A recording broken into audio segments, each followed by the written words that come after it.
Director of Cirque Dreams HolidaZE, Neil Goldberg. This is the environment that I grew up in.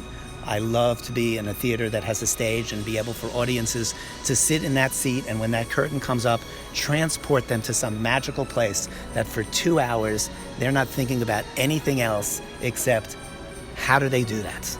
We've been here before. The theater space is beautiful. The town has been great for us, all the accommodations and all the logistics that go into what we need to do. So Wabash audiences have been really supportive of the Cirque Dreams brand throughout the years. We've had several shows here, including HolidaZE, but this production has many, many new elements in it, one of which you've just seen. That's why it takes us a little bit of time to put this stuff together. And it has to do with touring and logistics. We started Cirque Dreams HolidaZE 8 years ago. This year we have 3 companies touring simultaneously. So over the course of 6 weeks, we'll be hitting over 50 cities. For those folks that have seen the show before, we want to make sure they realize we put in, there's 5 brand new production numbers. And we're really trying to encompass the entire holiday season. So this number you just saw was all about New Year's. There's a whole number about Thanksgiving. There's a whole number about Hanukkah for the Jewish audiences, and a couple other things. And we always boast over 300 costumes. This year the show has over 500 costumes. We've really elevated it. And there's just something in this show for everyone. The process is a little bit different than musical theater. Even though we like audiences to know that even though our title has the word Cirque in it, this is really a combination of Broadway, holiday stage spectacle, and circus artists. But not circus artists you see in the United States or on America's Got Talent. We scour the globe to bring performers in. There's artists in this cast from 12 different countries. It's really important to us that audiences see something different in this theater experience that they can watch on YouTube or they can watch on television or they see somewhere else. Because the logistics are so challenging, we come very, very prepared. Our rehearsals start back in our studio in Fort Lauderdale, but the technical process has so many layers. There's dance production numbers, there's the choreography, there's the costumes, there's the lighting, there's the props, there's the sound.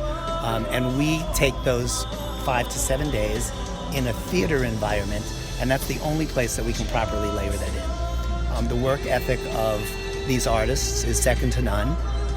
Most of them have been practicing what they do from the age of 3 or 4 years old until one day they realize that they're doing it better than anyone else in the world.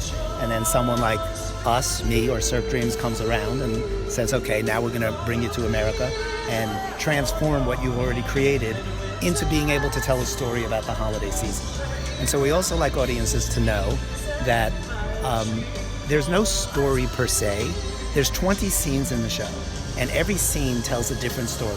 So there's a scene about New Year's, there's a scene about wrapping presents, there's a scene about ornaments. So when the show opens, it's this breathtaking moment. Sometimes audiences love to hear the story that when I was Can we? Mind that you have these instruments in front of you. Tara? One common denominator for everyone is that they can count to 8. So in the world of musical theater, the vocabulary of the show is really the music, and everything is in 8s. So not only have these artists from these other countries learned to count to 8 in English, we've also learned to count to 8 in Russian, in Chinese, in Spanish, in German, in French, and so that helps tremendously. Every scene they're fully produced, they're big production numbers. A lot of these artists grew up specifically over in Europe in circus, so we bring them here and we start giving them dance training and dance classes. The 30 artists, everyone has a minimum of 10 costume changes. The costumes are all inspired from holiday ornaments, which I started collecting at the age of 8. And so most people travel around in their travels and they'll buy a souvenir t-shirt or a baseball cap or a magnet. I bought ornaments. And so 8 years ago, I looked at my collection of over 10,000 ornaments and said, I need to do something more with this, because there's ornaments for everything. They're colorful, they're magical, they conjure images in your imagination. So the concept came from taking those ornaments, transforming them into costumes. That's why there's that steel frame tree as the centerpiece, and the performers dressed as ornaments are dangling from the tree when the curtain comes up, and then all the ornaments come to life. So what audiences see vary from Elvis appears in the show as an ornament, There are reindeer, obviously Santa makes his appearance. There's candy canes, but like we'll take a candy cane and then we'll bring in some girls from the Mongolian State School of Contortion and we'll put them inside the candy canes. So the candy canes can twist like unlike any other candy cane has ever twisted. I'd love to thank everyone in Wabash for supporting us through the years. We're here for 2 nights. This is a great show to put anyone into the season spirit. I mean, a lot of folks tell us that they just want to run out and start shopping the next day after they see this. There's something in the show for everyone. We try to keep it really affordably priced. The value that you get out of this 2-hour experience, I know it's my show, but I say this sincerely. There is no other show product out there that offers this kind of value with the costumes and the performance and the music and the live singing. There's all of those layers. So I think people will really enjoy. And the other thing